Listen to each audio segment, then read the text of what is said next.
तो okay buddies, episode की starting होती है शिन्या के साथ। शिन्या यहाँ पर कहता है शिकी को ये लोग संभाल लेंगे, लेकिन उसे इन दोनों की हेल्प चाहिए नाइटो को निपटाने के लिए। शिन्या की बात सुनकर ओसुकी कहता है कि ये दोनों उसकी हेल्प क्यों करे, क्योंकि ऐसा करने से तो शिन्या के ही क्रेडिट्स बढ़ेंगे। ओसुकी की बात सुनकर सुकुयोमी उसको शांत रहने के लिए कहता है। ओसुकी उसकी बात मान लेता है, जिसके बाद सुकुयोमी उन दोनों से पूछता है कि आखिर उन दोनों को इनकी हेल्प क्यों चाहिए, क्योंकि अगर शिकी किशन चाइल्ड है तो उससे क्या ही फर्क पड़ता है। शिन्या और मिकाडो तो उसको संभाल सकते हैं। सुकुयोमी ये भी कहता है कि मिकाडो तो अकेले ही सब कुछ संभाल सकता है, क्योंकि वो इतने कम ही एज में वाइस कैप्टन बन गया है। इसका मतलब ये है कि उसके अंदर बहुत ज्यादा काबिलियत है। मिकाडो अपनी इतनी सारी तारीफ सुनकर कहता है कि आप तो मेरी कुछ ज्यादा ही तारीफें कर रहे हो। मिकाडो ये भी कहता है कि उसे उन डीमन से फाइट करने में मजा ही नहीं आता जिनको वो जानता ही नहीं है। मतलब शिन्या इन दोनों को बताता है कि वो ये काम इन दोनों से फ्री में नहीं करवा रहा, इन दोनों को नाइटो से फाइट करने का मौका मिलेगा। फिर इसके बाद अगला सीन होता है डेमंस के बेस का। शिकी कहता है कि उन्हें फटाफट से जिन की हेल्प करनी चाहिए। नामिकिडो कहता है हाँ तुम सही कह रहे हो, हमें अभी बैटल यूनिट से बैकअप की रिक्वेस्ट करनी चाहिए। बट तभी यहाँ पे सर्वे यूनिट का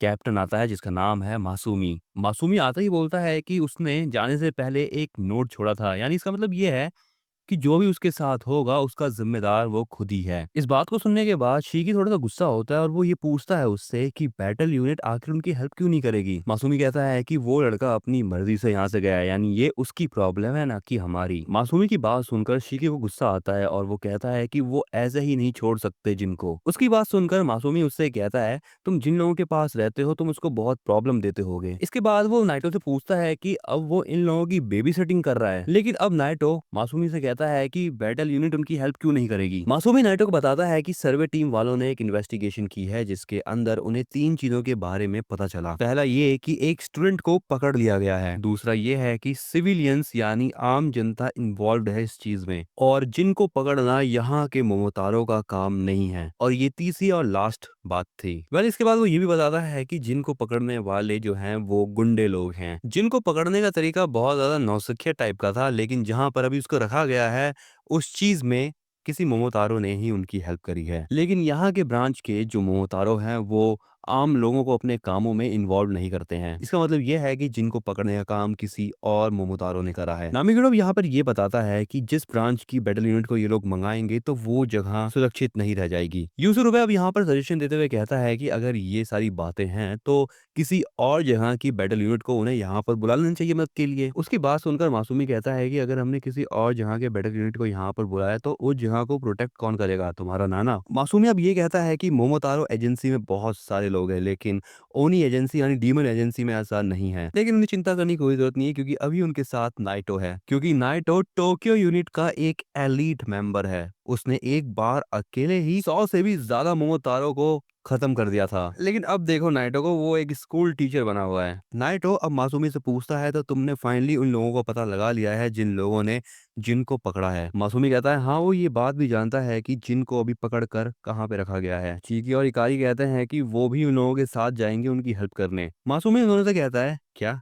तुम दोनों तो देख रेख भी नहीं कर सकते किसी चीज के ढंग से। लेकिन नाइटो कहता है नहीं, लोगों को आने दिया जाए उनके साथ। नाइटो कहता है कि जिस स्कूल में वो पढ़ाता है वो कोई नॉर्मल स्कूल नहीं है, और एक बार इन स्टूडेंट्स को रियल वर्ल्ड का एक्सपीरियंस लेना ही चाहिए। तभी यूसुरुबे यहाँ पर अपना हाथ उठाकर कहता है कि वो जांच पड़ताल करने में काफी अच्छा है, तो वो अपना कंट्रीब्यूशन कर सकता है इनके काम में। मासूमी उससे कहता है क्या तुमने सर्वे यूनिट को ज्वाइन करने का सोचा। यूसुरुबे कहता है कि हाँ उसने ऐसा करा है, क्योंकि उसको ये लगता है कि जो उसकी एबिलिटीज हैं वो सबसे बढ़िया है सर्वे यूनिट में जाने के लिए, क्योंकि वो लड़ाई नहीं कर सकता अपनी एबिलिटी के साथ। यूसुरुबे की बात सुनकर मासूमी की सनक जाती है और वो उसका कॉलर पकड़ देता है। वो उससे कहता है तो तुम फाइट करने के काबिल नहीं हो तो तुमने ये सोचा कि तुम सर्वे टीम को ज्वाइन कर लोगे। मासूमी उसको बताता है कि सबसे पहला काम इन्हीं लोगों का होता है मोमोतारो से इंफॉर्मेशन गैदर करने का, और कभी कभी तो उनका एनकाउंटर भी हो जाता है मोमोतारो के साथ, और अगर इन लोगों से कोई भी गलती होती है तो समझो खेल खत्म। मासूमी उसको ये भी बताता है कि जो मोमोतारो लोग हैं वो डीमन से इंफॉर्मेशन निकालने की बहुत कोशिश भी करते हैं, लेकिन उन लोगों को कुछ भी हो जाए वो लोग इंफॉर्मेशन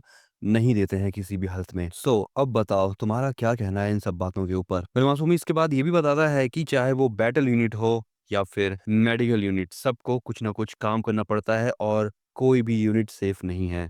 उसकी सारी बातें सुनने के बाद यूसुरुबे सबसे पहले उससे माफ़ी माँगता है और वो कहता है कि उसने रासेत्सु अकेडमी को इसलिए ही जॉइन करा है ताकि वो यूज़फुल हो सके। इकारी कहता है कि अगर हमारे अंदर हिम्मत ही नहीं होती तो हम लोग यहाँ पर होते ही नहीं। किरियामा भी कहता है कि उसको बेवकूफ़ दिखते हुए नहीं निपटना। हमारे कहती है कि उसको डर तो लगता है लेकिन वो अपना बेस्ट ट्राई करेगी। शी कहता है कि वो भी इन सारी चीज़ों को झेलने के लिए तैयार है। उन लोगों की सारी बातें सुनने के बाद मासूमी कहता है, अच्छा ठीक है तुम लोग आ सकते हो। लेकिन ये लोग ये ना सोचे कि इन लोगों को कोई स्पेशल ट्रीटमेंट मिलेगी। मतलब नाइटो उनको बताता है कि इन्हें क्या करना है। सबसे पहले यूसुरुबे और हमारे जो है वो सर्वे करेंगे और ये चारों बैटल यूनिट है और इनको वही करना होगा जो नाइटो कहेगा इनसे। एंड इनका मेन काम है जिनको रेस्क्यू करके लाना और इन लोगों को लड़ाई से दूर ही रहना है जितना इनसे हो सके। मासूमी अब इनसे कहता है कि वो इन लोगों को एक फॉर्मल यूनिफॉर्म देगा और ये जो यूनिफॉर्म है ये बस रैंक्ड ऑफिसर्स को ही दिए जाते हैं। अब यहाँ पर ये लोग भी अपने अपने यूनिफॉर्म को चेंज कर लेते हैं। अगला सीन होता है मोमोतारो एजेंसी का। यहाँ पर मिकाडो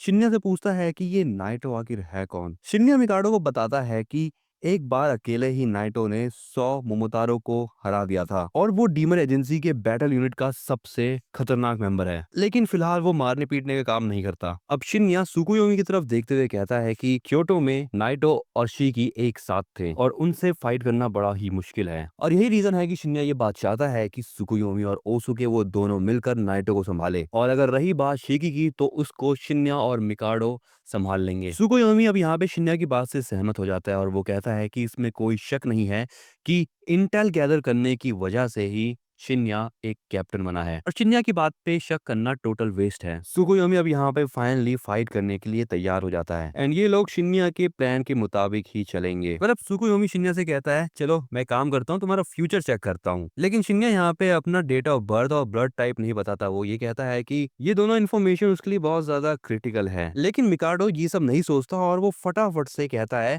कि उसका डेट ऑफ बर्थ है 21 अक्टूबर और ब्लड टाइप ओ है। मतलब सुकुयोमी यहाँ पर मिकाडो का फ्यूचर चेक करने लगता है। सुकुयोमी उसे कहता है कि उसका लक काफी अच्छा है और वो हाल फिलहाल में किसी ऐसे व्यक्ति से मिलेगा जिसके साथ उसका रिलेशनशिप बहुत अच्छा है। मिकाडो सोचता है कि ये तो बड़ी ही अच्छी बात है क्योंकि अब उसको नात्सु से मिलने का मौका मिलेगा यानी शिकी से। लेकिन सुकुयोमी उसको ये भी बताता है कि एक गलत मूव और तुम्हारा रिलेशनशिप सब खत्म। इसके बाद अगला सीन वॉशरूम का होता है जहाँ पर शिन्या होता है। शिन्या यहाँ पर उस बंदे से बात कर रहा होता है जिसको उसने जिन का ध्यान रखने के लिए कहा होता है। शिन्या उस बंदे से कहता है कि जिन के ऊपर पानी फेंको और ये ऐसा ही करता है। शिन्या अपनी पावर्स की हेल्प से उसको देख रहा होता है। शिन्या अब उसको यहाँ से जाने के लिए कहता है और वो कहता है कि उसने एक परफेक्ट लोकेशन देखी है उसके छुपने के लिए और इसको वहीं पर ही जाना है। ये लोग वहां पर पहुंच जाते हैं जहां पर जिनको छुपा के रखा गया होता है। मतलब यहाँ पे मासूमी जो है वो यूसुरुबे को कहता है कि वो अपनी पावर्स का यूज करे। वो ये भी कहता है कि अभी वो एक ऐसी जगह पे है जहां पर कैमरा उनको नहीं देख सकता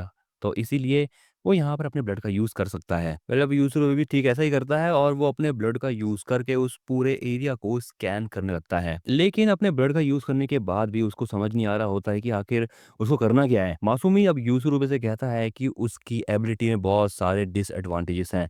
जैसे कि पहला, वो अपने पावर्स का यूज करते समय मूव नहीं कर सकता और अगर उसे किसी बड़े बिल्डिंग में किसी को सर्च करना हो तो वो ये भी नहीं कर सकता और इस चीज का ये मतलब है कि अभी उसको अपनी पावर्स के ऊपर और भी ज्यादा मेहनत करने की जरूरत है। शिकी अब मासूमी से कहता है कि आगे का क्या प्लान है। मासूमी कहता है कि वो और नामिकीडो मिलकर सब संभाल लेंगे और ये जितने भी लोग हैं बस वो लोग इन दोनों को देखे और सीखे। मासूमी अब नामिकीडो से कहता है कि वो अपनी पावर्स का यूज करे और बताए कि आखिर क्या चल रहा है उस बिल्डिंग के अंदर। नामिकीडो अब यहाँ पे सबसे पहले अपने ब्लड को एक ग्लास ट्यूब में डालता है। दूसरे पे पूछता है कि आखिर ये क्या चल रहा है।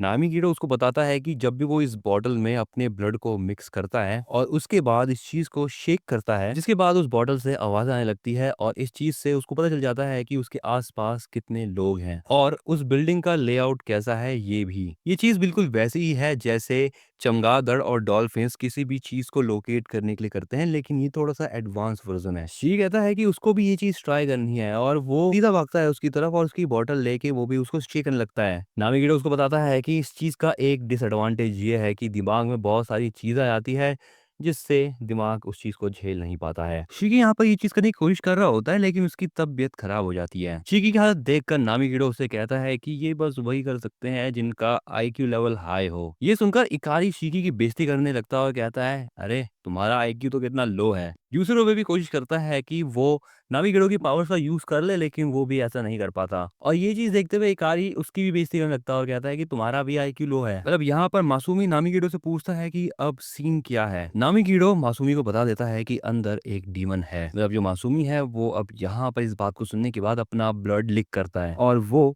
पूरा गायब हो जाता है एंड यहाँ पे पता चलता है कि इसकी पावर है इनविजिबिलिटी और वो 10 मिनट तक गायब रह सकता है। वो जब अपनी पावर यूज करता है तो उसकी बॉडी ही नहीं उसके कपड़े भी गायब हो जाते हैं। तुम इनसे कहता है कि अब वो यहाँ से जा रहा है। दूसरी तरफ यहाँ पर यूसुबे अकेला होता है और वो सोच रहा होता है कि कैप्टन और वाइस कैप्टन के पास जो पावर्स है वो अलग ही लेवल की है और पावर्स के मामले में यूसुबे उन दोनों का मुकाबला नहीं कर सकता। मतलब नाइटो उसके पास आता है, उसको समझाने लगता है कि वो अपने आप को कम ना समझे क्योंकि जो मासूमी और नामिकीडो है उनकी एबिलिटी इम्प्रेसिव है, लेकिन उनको बहुत मेहनत करनी पड़ी थी इस चीज़ के लिए। नाइटो अब मासूमी का एग्ज़ाम्पल देते हुए कहता है कि जब मासूमी ने अपनी पावर्स का फर्स्ट टाइम ट्राई किया था, तब वो बस 30 सेकंड के लिए ही गायब हो पाता था, लेकिन उसने उस चीज़ के बाद बहुत ज़्यादा मेहनत करी, देन अब देखो वो 10 मिनट तक गायब रह सकता है। नाइटो यूजुर्मे से कहता है कि तुम्हारी एबिलिटी तुम्हारे ऊपर डिपेंड करती है, क्या तुम उसको यूज़ करते हो या फिर उसको बस वेस्ट कर देते हो। मासूमी अब यहाँ पे उस रूम के बाहर पहुँच जाता है और वो देखता है कि उस रूम का डोर क्लोज्ड है। लेकिन मासूमी कहता है कि ये चीज़ उसके लिए कोई बड़ी बात नहीं है, वो इस क्लोज़ डोर को आराम से खोल सकता है। मासूमी अब यहाँ पे थोड़ा-सा और अंदर जाता है और वो नोटिस करता है कि यहाँ पर कोई भी नहीं है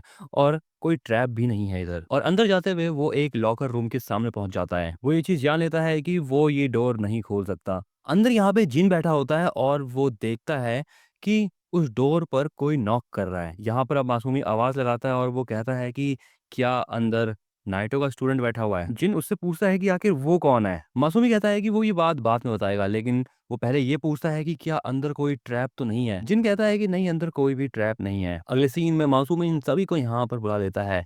इकारी अब यहाँ पे इस गेट को तोड़ने के लिए आगे बढ़ता है और वो एक झटके में इस गेट को तोड़ भी देता है। गेट टूटने के बाद अंदर आते ही मासूमी जिन के लॉक्स को खोल देता है। लॉक्स खुलते ही यहाँ पर अब जिन कहीं पर जाने लगता है। मासूमी उससे पूछता है कि आखिर वो कहाँ पर जा रहा है। जिन बताता है कि उन गुंडों ने किसी और को भी पकड़ रखा है। अगला सीन होता है शिन्या का और वो यहाँ पर सब कुछ देख रहा होता है क्योंकि उसने जिन की आंखों को इन्फेक्ट कर दिया है। अब शिन्या कहता है कि उसने फाइनली यहाँ पर हर एक को ढूंढ लिया।